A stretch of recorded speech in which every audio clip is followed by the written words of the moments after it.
Bismillahirrahmanirrahim. Assalamualaikum warahmatullahi wabarakatuh. Balik lagi kita di channel Sumber Dakwah Official. Nah, ini ada fakta yang menarik nih. Pokoknya fakta ini memperkuat atau memperjelas bahwa ijazah Pak Jokowi itu asli. Dan untuk Bung Rismon maupun Bung Roy Suryo, ya semoga sehat-sehat selalu lah. Pokoknya kita kawal, jangan sampai ini orang kabur ke luar negeri. Saya yakin mereka sekarang pasti tidur tak nyenyak, makan pun tak enak. Oh ya, untuk anak abah yang kemarin mempermasalahkan masalah foto ijazah Pak Jokowi memakai kacamata. Nih, coba lihat yang ini nih. Nah, ini tamatan tahun 96. Lebih tepatnya adik tingkat Pak Joko Widodo. Memang sih untuk jadi anak abah itu ya nggak susah. Cukup on dan mau dikibulin oleh junjungannya.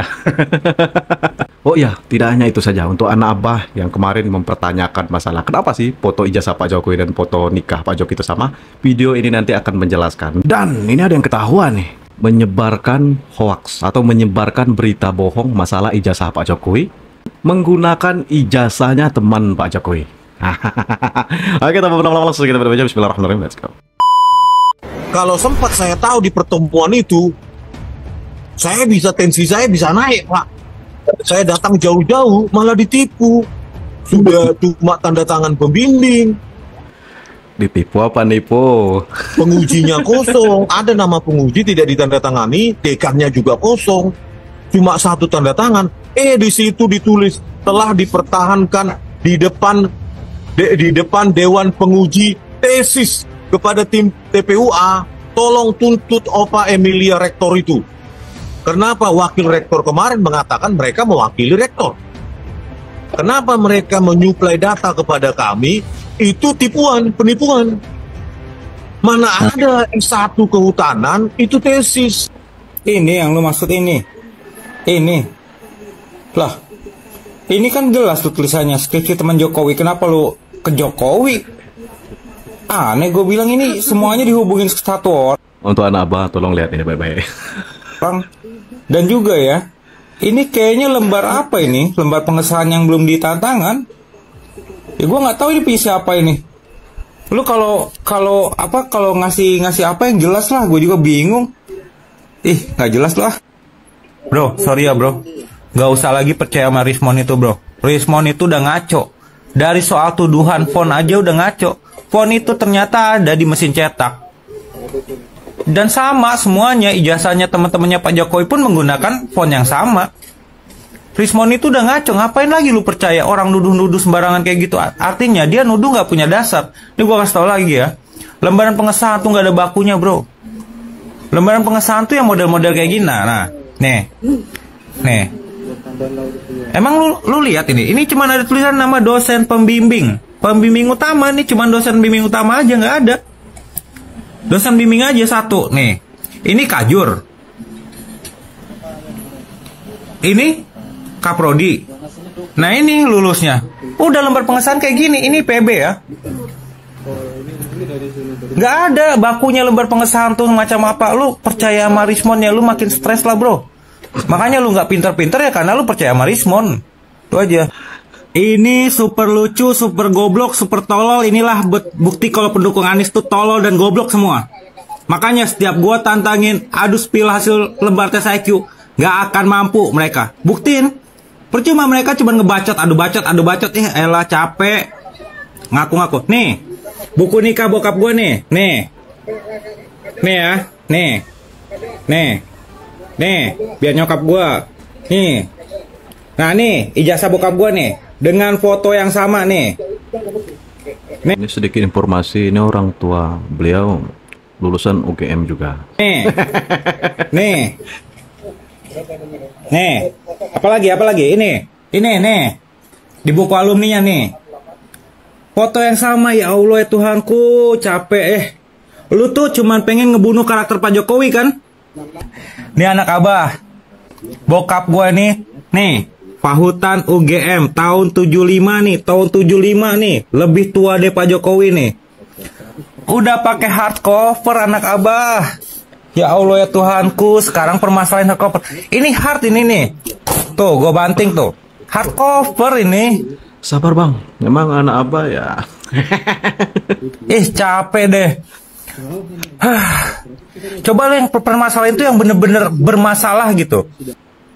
Jadi ini gara-gara Gara-gara apa ya? Gara-gara gue di DM sama media-media yang gue pikir media itu, ya gue jadi takut lah. Karena makin panjang aja. Sebenarnya gue sama keluarga gue sih dilarang sih. Apa? Ngebahas-bahas soal politik lah, ngebahas-bahas soal yang lagi tren di medsos, dilarang sih. Jadi ya, ini biar terakhir kali aja lah gue bikin konten kayak gini. Jadi, buat para pembencinya Pak Jokowi, buku ini belum final. Jadi, buku ini nih sebenarnya termasuk data pembanding, tapi tidak sempurna. Ketidaksempurnaan kenapa? Karena di dalam buku ini pun masih banyak kesalahan. Kesalahannya itu berupa apa? Ya kesalahan minor aja sih.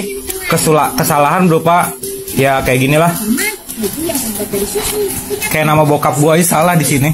Nah nih, nama bokap gue di sini aduh, kok nggak ini sih? Nah, Setio Sarana. Sedangkan nama bokap gue itu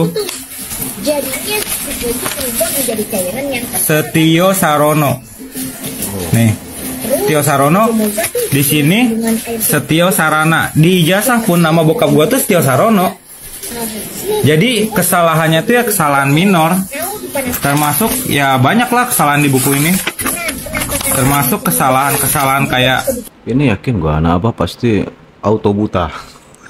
Auto buta, auto budak. salah apa? Salah pasang foto pun ada. Aduh, mana sih? Nah, ini kayak gini nih. Nah, ini salah pasang foto nih. Jadi fotonya nih salah.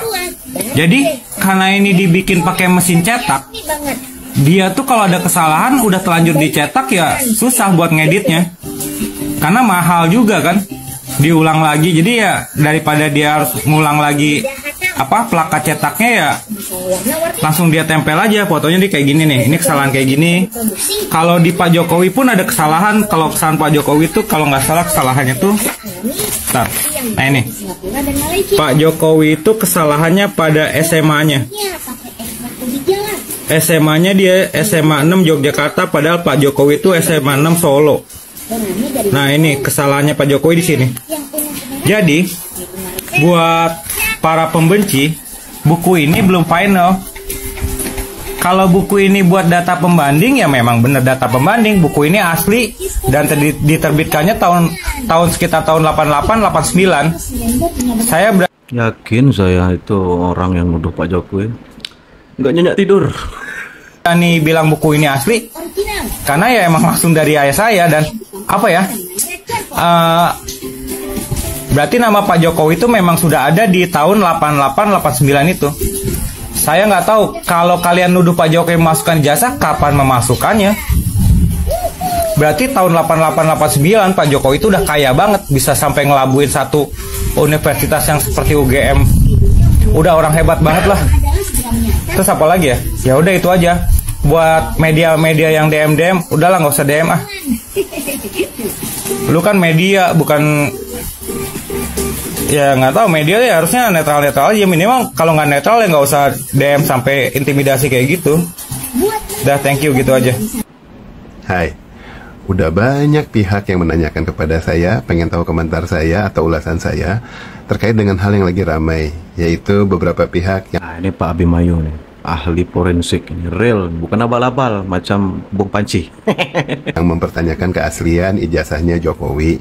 Ya, langsung saya sebut aja kan, yang lagi rame itu adalah orang yang saya kenal, ya, dan saya yakin mereka berdua juga sangat kenal saya, yaitu Roy Suryo dan Rismon Sianipar Hasiholan.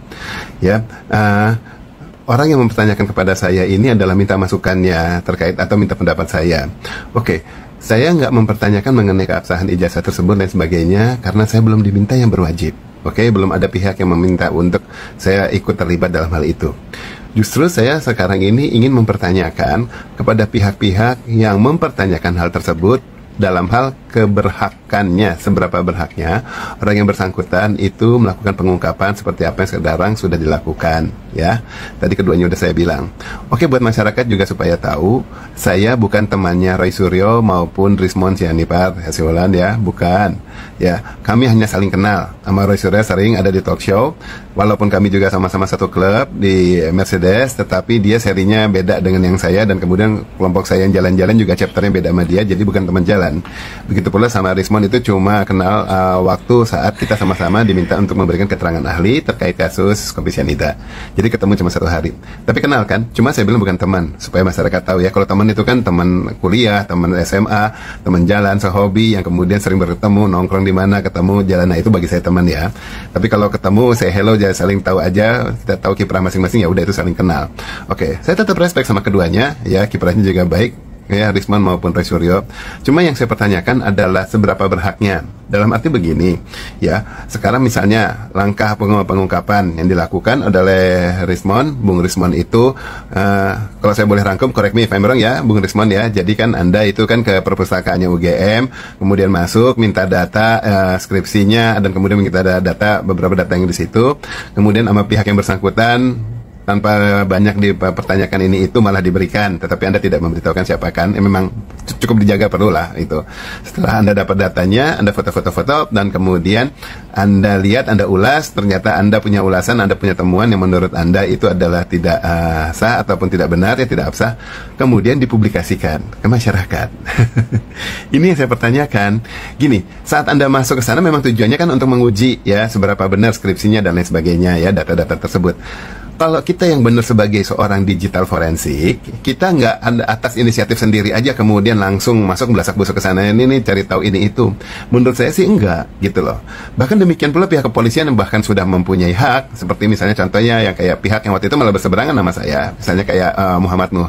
Dia memang polisi yang memang tugasnya sebagai digital forensik. Jadi kemudian kalau dia melakukan pengecekan bisa, tetapi dia pun tidak punya hak untuk segera memeriksa kecuali atas permintaan atasan, atas penugasan khusus, misalnya mengungkapkan sesuatu bagian dari tugas dia.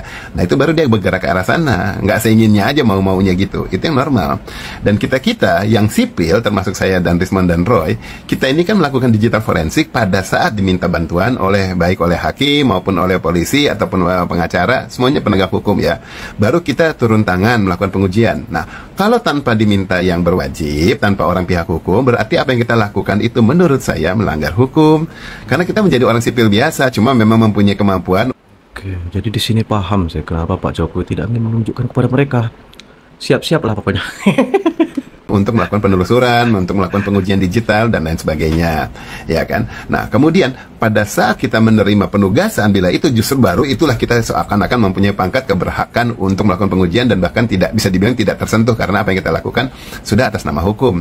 Dan penjelasannya kepada masyarakat harusnya juga dibatasi dalam arti kita harus lihat mana-mana yang menjadi konsumsi masyarakat, mana-mana yang nanti menjadi ulasan untuk masuk ke hukum. Hal itu yang sering saya selalu ungkapkan, ya selalu istilah saya jelas sekali, saya bilang apa yang saya jelaskan selalu adalah nanti kalau yang demi hukum itu secara penjelasan hukumnya itu selalu demi hukum dan hanya kepada orang hukum. Jadi kalau sekedar pengacara aja atau siapalah dia seorang penegak hukum bahkan polisi yang nanya, tetapi itu bukan demi hukum dalam arti bukan untuk penugasan, tidak ada suratnya kejelasan surat tugas dan kemudian bukan di pengadilan, saya nggak akan menjawab yang kayak gitu. Nah kalau ke media yang saya jawab juga hal-hal yang umum, bukan hal-hal yang mendetil, karena tetap yang namanya ketenangan publik ya, ketentraman publik itu tetap harus diutamakan. Jangan sampai yang kita ungkapkan hanya sekedar isu-isu dan kemudian penguatan hukumnya, dasar hukumnya nggak jelas, kemudian malah masyarakat jadi resah. Kalau saya sih menjaga diri saya kayak gitu. Ya itu kalau saya sih biarkan Anda juga mau melakukan, kalian mau melakukan hal yang kayak gitu ya bebas-bebas aja cara pikirnya. Itu yang bagi saya kayaknya membedakan saya dengan Anda gitu loh. Nah kemudian temuan yang dilakukan di situ, apakah memang waktu minta itu Anda bilang Anda mau menguji, ataukah diam-diam dulu nanya, abis itu kemudian setelah dikasih Anda lakukan foto-foto. Nah kalau dilakukannya diam-diam berarti apa yang lakukan itu salah. Karena pada saat perekaman tersebut bukan atas dasar hukum, tetapi sebagai sipil biasa aja. Ya status hukumnya rekaman tersebut lain. Beda kalau atas dasar hukum, udah ketahuan jelas, maka apa yang kita rekaman di situ memang sudah mempunyai kekuatan hukum, bisa kita elaborasi lebih lanjut. Kemudian saat saya umpamanya kalau kita publikasi, emang agak lain segerombolan itu. Parah sih, menghalalkan segala cara demi menjatuhkan Pak Jokowi. Innalillahi. Kan ke masyarakat, itu menurut saya juga salah. Kenapa? Seharusnya sebagai warga negara masyarakat, ya, bagi warga masyarakat lah, yang kita lakukan adalah melaporkan kepada yang berwajib. Karena memang mereka yang ditugaskan itu. Kita laporkan, kita kasih lihat temuan kita kayak gini, kemudian biar yang bersangkutan melakukan follow up. Paling tidak kita publikasikan kepada masyarakat, kita udah ada temuan, kemudian biar nanti polisi melakukan pengulasan lebih dulu. Itu menurut saya yang proper. Well, kalau pernyataannya atau pemikirannya soalnya wah nggak mungkin percaya sama polisi, nanti malah ketunda dan sebagainya, berarti kita nggak percaya polisi, berarti kita nggak percaya hukum. Well, yang gak usah jadi warga negara Indonesia kalau kita nggak percaya sama polisi sih, menurut saya ya, gitu loh. Polisi aja percaya sama saya, percaya saya sebagai warga masyarakat, dan kemudian percaya saat minta saya untuk memberikan keterangan ahli, saya dianggap mampu. Nah, kemudian kebaliknya pada saat saya sebagai warga kembali, umpamanya biasa, kemudian kenapa saya tidak bisa menghargai polisi? Ya saya harus hargai. Bahkan yang berpangkat kopral sendiri pun yang di jalanan yang cuma kayak gimana, atau berita atau apalah, itu saya harus hormati karena mereka bagian dari institusi yang saya harus hormati. Ya secara hukum bekerjanya seperti itu, gitu. Nggak bisa kita kemudian sekadar kita terabas, kita nggak percaya semuanya, kemudian kita lakukan sendiri. Menurut saya sih itu nggak benar, gitu ya. Itu langkah yang bagi saya salah. Nah, kemudian mengenai penjelasannya Roy Suryo, punten nih Mas Roy, ya, Anda mengutarakan bahwa mengenai kebebasan publik ya untuk melihat data. Itu lihat kebebasan publik yang mana? Ya, publik yang dibilang bebas itu adalah pers, ya, kebebasan pers. Iya, undang-undang yang mana sih kalau menurut Anda kebebasan publik? Itu pers yang mewakili publik, ya kan? Itu ada undang-undangnya dan ada penguatannya karena mereka mempunyai suatu tugas pengungkapan pada saat itu. Itu juga diminta sama atasannya. Bukan berarti anggota masyarakat siapapun bebas kemudian melacak-lacak membuka ini itu. Enggak lah, ada dasarnya semua. Itu Bung Panci masalahnya juga pers setan. Kalau hal itu semua dibilang bebas, tiap hari kemudian ada jutaan masyarakat yang pengen lihat data ini itu, wah bisa kisruh dong semua tempat. Jadinya harus melayani masyarakat hanya karena dasarnya kebebasan publik. Kalau nggak dilayani nanti dibilang melanggar undang-undang. Enggak kan? Nggak gitu banget gitu loh. Nah, dalam hal undang-undang tersebut, Mas Roy bilang bahwa Anda lah yang meresmikan atau membuat undang-undang itu. Salah Mas Roy, salah banget, bukan Anda. Paling tidak bukan sendirian. Kalau Anda mungkin ada di komisi tersebut atau pernah diminta masukannya, itu kan berarti ada suatu kelompok yang secara kolegial bersama-sama tim untuk melakukan pengulasan data yang ada, kemudian diungkapkan, akhirnya dirangkumkan gitu. Nah, itu kemudian baru diumumkan kepada publik. Itu yang benar, dan kemudian yang mengumumkannya siapa? Ya pihak ketua DPR atau ketua komisi untuk menjadi rancangan undang-undang gitu.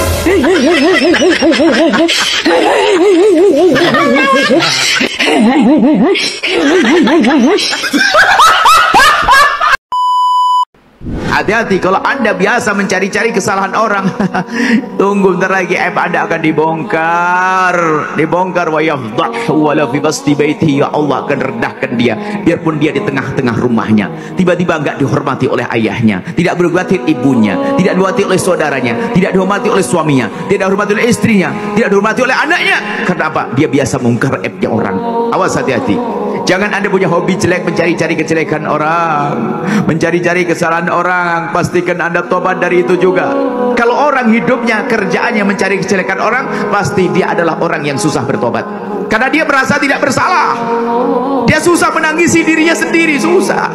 Makanya kalau sudah orang punya kebiasaan bicarakan kejelekan orang, mencari kejelekan orang, wah ini jauh dari wilayah tobat. Jauh tobat untuk dirinya sendiri, apalagi tobat untuk orang lain. Wah, na'udzubillah. Maka ini orang jelek, orang kotor, orang hina. Maka pastikan Anda tidak biasa membicarakan kejelekan orang lain. Tuh anak Abah, dengar tadi kan ceramah dari Buya Yahya. Kayaknya anak Abah ini perlu banyak-banyak dengar ceramah deh. Tuh kalau kata Buya Yahya. Jadi hati-hati, jangan suka mencari kejelekan orang. Nanti aibnya sendiri akan dibuka oleh Allah Subhanahu wa taala. Dan orang tersebut adalah orang yang hina kalau kata Buya Yahya. Jadi di sini paham saya mengapa Pak Jokowi ya tidak ingin menunjukkan kepada mereka. Kakek Rizal dan nenek Kurnia kemarinnya bukan ahli forensik, ya percuma dong Pak Jokowi menunjukkan ijazah beliau. Mereka tidak akan tahu itu ijazah palsu atau ijazah asli karena mereka bukan ahli forensik. Jadi di sini bisa kita menarik kesimpulan. Betul sekali kata Bung Ferdinand kan, politisi Banteng. Ini anak Abah ini memang sebenarnya sakit hati, melampiaskan kesakit hatian mereka kepada Pak Jokowi dengan menggiring narasi atau memberi framing negatif pada Pak Jokowi masalah ijazah. Dan ini sangat berbahaya sekali menurut saya. Nah, siapa yang tahu kan, jangan-jangan mereka juga akan sakit hati dengan kebijakan Pak Prabowo Subianto jika beliau sudah tidak menjabat lagi sebagai presiden. Tidak menutup kemungkinan, anak Abah ini kan suka di luar dugaan. Nah, makanya saya akhiri, salam cerdas, salam waras. Tentunya selalu support, selalu dukung pemerintahan Pak Prabowo dan Mas Gibran. Jaga rukun aman persatuan Indonesia. Jangan mudah termakan isu hoax. Saya akhiri, wabillahi taufiq wal hidayah. Wassalamualaikum warahmatullahi wabarakatuh.